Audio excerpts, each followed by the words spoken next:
Have you ever wondered how to navigate conversations with your gay or lesbian friends, colleagues, or family members more sensitively and respectfully? It's a question many of us have pondered, yet few have found a comprehensive answer to. Our society is growing more diverse, and with diversity comes the need for understanding and respectful communication. We're not just talking about political correctness here, but about genuine understanding and empathy. It's about debunking stereotypes and misconceptions. It's about realizing that questions we ask, even with the best intentions, can sometimes be insensitive or offensive. We all want to be respectful and supportive. To do that, we need to educate ourselves. We need to ask the right questions, and more importantly, understand the answers. We need to listen, learn, and adapt. Today, we'll tackle the top 10 questions and answers to gays and lesbians, aiming to promote understanding and respect. Let's embark on this journey of learning together. Our first question is, how do I address you? This is a crucial point because it's about more than just using the right name or pronoun. It's about respect. It's about acknowledging someone's identity. So how do you address someone from the LGBTQ+ community? Well, the best practice is to use the name and pronouns that they prefer. If you're unsure, it's okay to ask. In fact, it's encouraged. Asking someone their preferred pronouns might feel awkward at first, but remember, it's much less awkward than making an assumption and getting it wrong. This small act of respect can make a big difference. It shows that you see them for who they are, that you respect their identity. It's a simple step, yet it carries a lot of weight. So when in doubt, ask, don't assume. Remember, it's about respect and acknowledging their identity. Moving on to our second question, can I ask about your sexuality? This is a question that requires a delicate approach. It's crucial to understand that sexuality is a deeply personal matter, and not everyone may feel comfortable discussing it openly.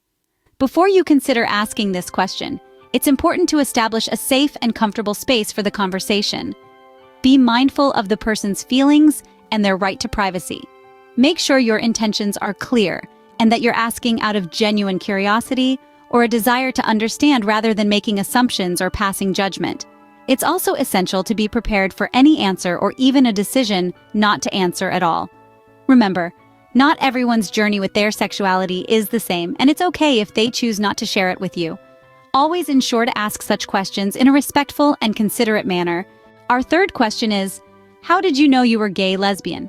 This question probes into the heart of self-discovery and the journey of understanding one's sexuality. It's not always straightforward. For some, they may have always known from a young age that they were attracted to people of the same sex.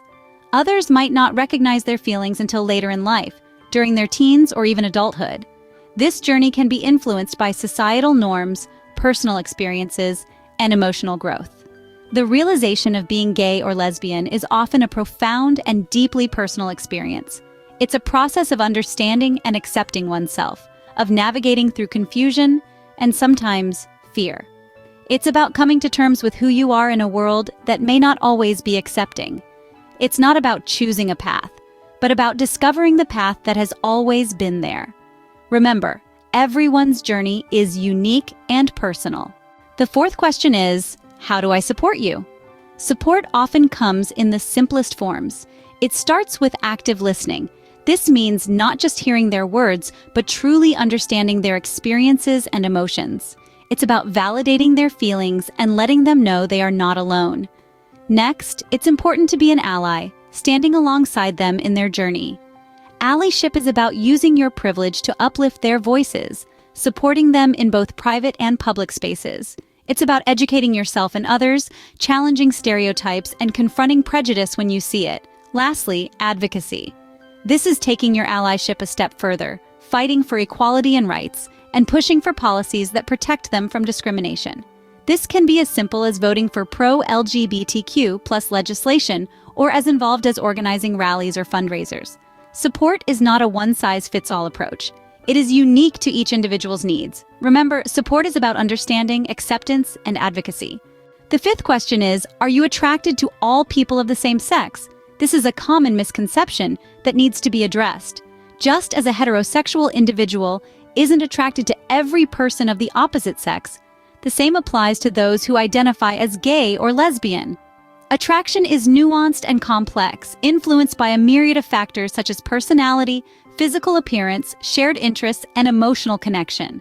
Therefore, it's important to understand that being gay or lesbian doesn't mean one is attracted to every person of the same sex. It's not a blanket attraction, but a specific and individual one, just like anyone else's. This is a myth that often leads to misunderstanding and can be harmful to the LGBTQ+ community. It's essential to remember that attraction is a deeply personal and individual experience, differing greatly from person to person. Attraction, regardless of sexuality, doesn't mean attraction to everyone of the preferred gender.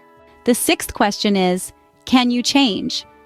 This question stems from a common misunderstanding that being gay or lesbian is a choice or a lifestyle that can be altered.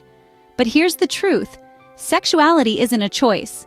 It is an inherent part of who we are, just like our height or the color of our eyes. It's a core aspect of our identity. Expecting or asking someone to change their sexuality is like asking them to change their skin color.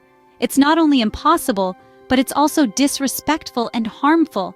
It's important to appreciate and respect each other's individuality and uniqueness. Understand that being gay or lesbian isn't a phase or a whim. It's not a decision made on a lazy Sunday afternoon. It's an integral part of their identity that deserves respect and acceptance. Sexuality isn't a choice, and it's not something that can or should be changed. The seventh question is, how to react when someone comes out to you. This is a significant moment for the individual sharing their truth. It's essential to react with kindness, empathy, and an open mind.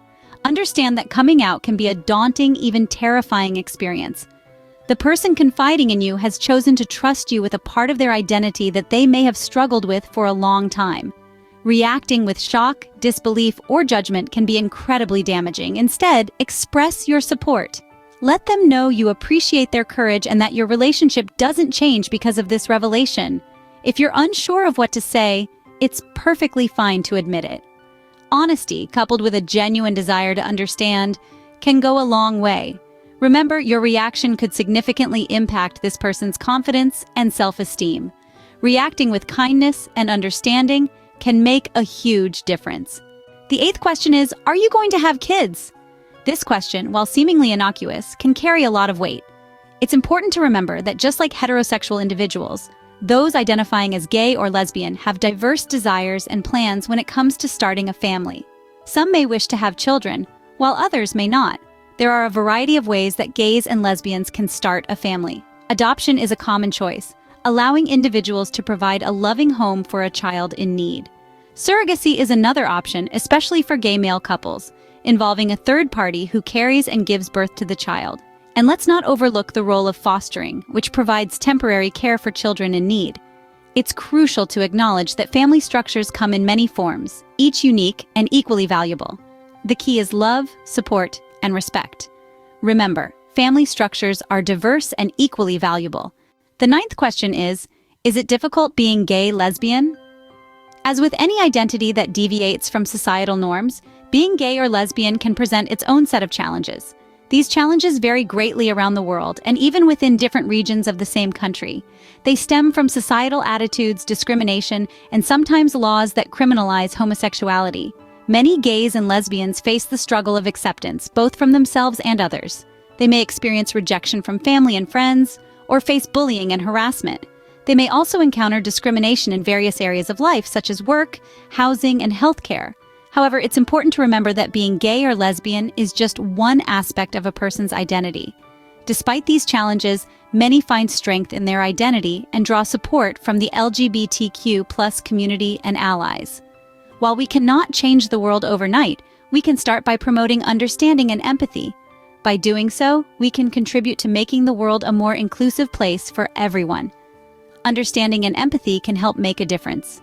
Our final question is, how can I learn more? There are many ways to gain a deeper understanding of the LGBTQ+ community and the experiences of gay and lesbian individuals. Books can be a great place to start. Works like Stone Butch Blues by Leslie Feinberg and Giovanni's Room by James Baldwin offer insightful narratives that can help you empathize with different experiences within the community. Documentaries can also provide a powerful glimpse into the lives of gay and lesbian individuals. Titles such as Paris is Burning, and The Death and Life of Marsha P. Johnson are highly acclaimed for their raw and honest portrayals. Additionally, organizations like the Human Rights Campaign, GLAAD, and the Trevor Project offer a wealth of information and resources online. They provide educational materials, advocacy tools, and opportunities to get involved and support the community. Educating yourself is the first step towards understanding and acceptance. So those were the top 10 questions and answers to gays and lesbians. To recap, it's crucial to remember that addressing someone should always be based on their preferred pronouns. It's okay to ask about someone's sexuality, but always ensure that it's a safe and comfortable environment for them. Each person's journey to understanding their sexuality is unique and deeply personal. Supporting someone in the LGBTQ+ community can be as simple as being there for them, listening to their experiences, and educating yourself. Remember, not all people are attracted to everyone of the same sex, just as it is in heterosexual relationships. Change is a personal decision and not something that can or should be forced upon anyone. Reacting with compassion and understanding when someone comes out to you is paramount. Many gays and lesbians do plan to have children, and yes, it can be difficult being gay or lesbian due to societal pressures. The best way to learn more is through continual education and open dialogue. By understanding and respecting each other, we can create a more inclusive world.